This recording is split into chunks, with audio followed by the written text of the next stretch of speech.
Évangile de Jésus-Christ selon saint Marc. Gloire à toi, Seigneur.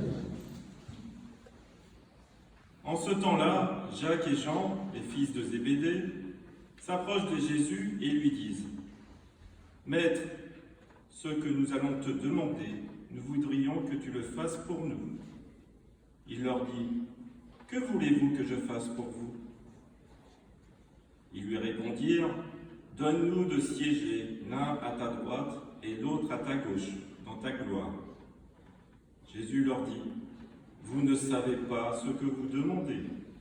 Pouvez-vous boire la coupe que je vais boire, être baptisé du baptême dans lequel je vais être plongé ?» Ils lui dirent : « Nous le pouvons. » Jésus leur dit : « La coupe que je vais boire, vous la boirez, et vous serez baptisés du baptême dans lequel je vais être plongé. Quant à siéger à ma droite ou à ma gauche, ce n'est pas à moi de l'accorder. Il y a ceux pour qui cela est préparé. » Les 10 autres qui avaient entendu se mirent à s'indigner contre Jacques et Jean.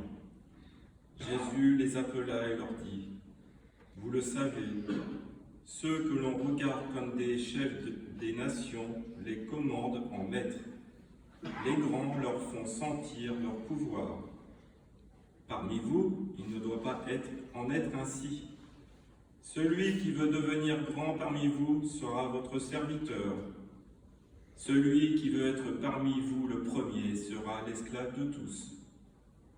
Car le Fils de l'homme n'est pas venu pour être servi, mais pour servir et donner sa vie en rançon pour la multitude. » Acclamons la parole de Dieu. Louange à toi, Seigneur Jésus.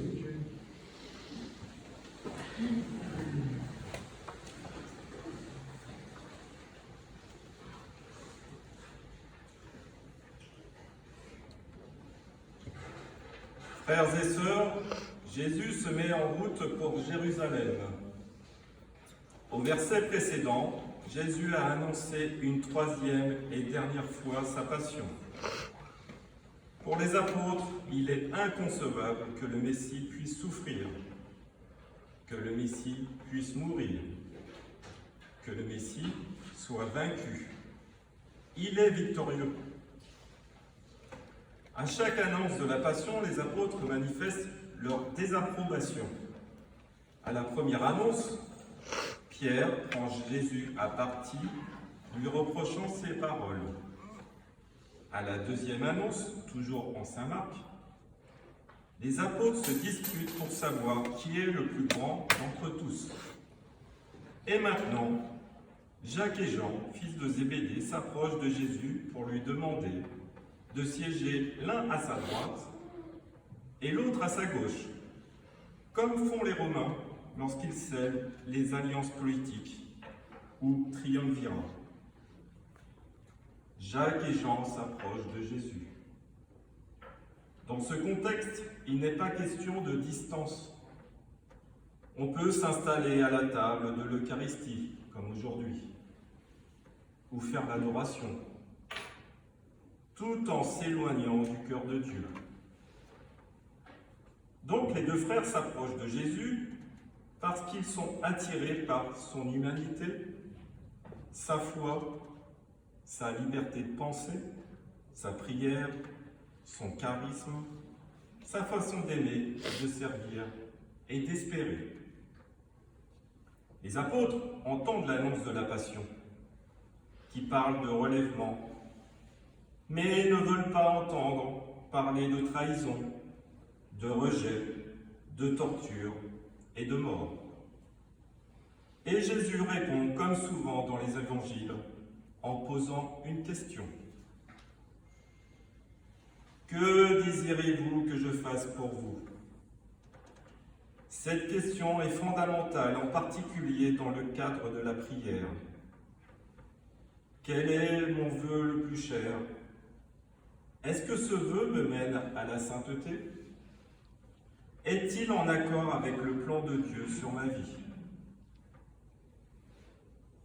Un épisode tiré de la tradition musulmane rapporte : un homme demande à Allah Donne-moi tout ce que mon cœur souhaite. Allah lui répond, tu ne sais pas ce que tu demandes.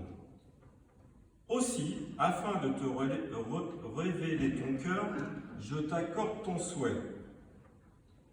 Aussitôt, la maison de son riche voisin s'écroule. Se précipitant au dehors, l'homme heurte un enfant et lui jette un regard noir. À l'instant même, l'enfant disparaît. Alors l'homme implore Allah, « Assez, je t'en prie, assez. »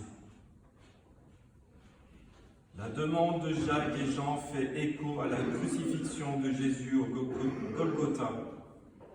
Rappelons-nous les deux malfaiteurs condamnés à mort sur la croix, l'un à sa droite et l'autre à sa gauche. Pauvre Jacques, pauvre Jean, s'ils imaginaient que siéger à la droite et à la gauche de Jésus signifiait finir comme Jésus crucifié, ils auraient réfléchi à 2 fois avant d'émettre leur souhait. La réponse de Jésus indique qu'il faut passer par la croix, car c'est le passage obligé du disciple. Et Jacques boira à cette coupe le premier, puisque selon la tradition chrétienne, il meurt en martyr. En Matthieu 16, Jésus dit, « Si quelqu'un veut venir à ma suite, qu'il se renie lui-même et prenne sa croix et qu'il me suive. » Pour désamorcer le conflit qui monte entre les apôtres, Jésus indique la voie à suivre et renverse les critères de la réussite, qui ne sont pas d'acquérir à n'importe quel prix la position sociale, la réussite matérielle afin de prouver sa supériorité sur le prochain. Tels étaient les quelques sujets évoqués par Monseigneur Jean-Marc Aveline, évêque de Marseille, lors de son homélie aux obsèques de Bernard Tapie. N'est-ce pas l'écho de notre désir d'avoir le contrôle sur les gens et les événements à venir? On retrouve cette attitude chez les dirigeants.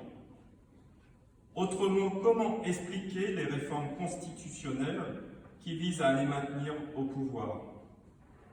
Ils estiment que seule leur autorité épargnera le pays de la déchéance économique, morale et sociale. Ces comportements et ces mentalités perdurent autant dans la société que dans l'Église. Mais Jésus est le serviteur par excellence. Quiconque veut être grand parmi vous sera votre serviteur, et quiconque veut être le premier sera l'esclave de tous. Il ne propose pas le trône pour siéger à la première place, mais le service du prochain, pour être à la dernière place. Pas la couronne sertie d'or, mais la couronne de la sainteté. Pas la course à l'enrichissement matériel, mais le dépouillement de soi. Pas le despotisme, mais la clémence. Martin Luther King raconte cette histoire. Tout le monde peut être grand, parce que tout le monde peut servir. Vous n'avez pas besoin d'un diplôme universitaire pour servir. Vous n'avez pas besoin de connaître Platon et Aristote pour servir. Vous n'avez pas besoin d'être fort en physique, ni de connaître la seconde théorie de la thermodynamique pour servir. Vous avez seulement besoin d'un cœur touché par la grâce, d'une âme engendrée par l'amour. Vous pouvez être ce serviteur. Une autre histoire, une personne handicapée apporte ce témoignage. Ma mission ne peut être dans l'action en raison de mon handicap, mais elle est dans mon être, dans la façon dont je vis ce handicap avec le courage et l'espérance que me donne ma foi. Le Christ nous propose de le suivre dans le service, l'humilité, la non-violence, le respect et l'amitié du prochain, qui sont contraires à la colère, la révolte, la peur, la gloire, le pouvoir, la jalousie, l'esprit de supériorité et les basses manœuvres pour occuper la première place. Ainsi, l'Évangile nous interpelle. Comment comprenons-nous le service et comment l'exerçons-nous? Que le Christ, le premier envoyé de Dieu, nous communique dans cette Eucharistie un peu de son courage, afin qu'à son exemple, nous puissions dire en vérité: je ne suis pas venu pour être servi, mais pour servir. Amen.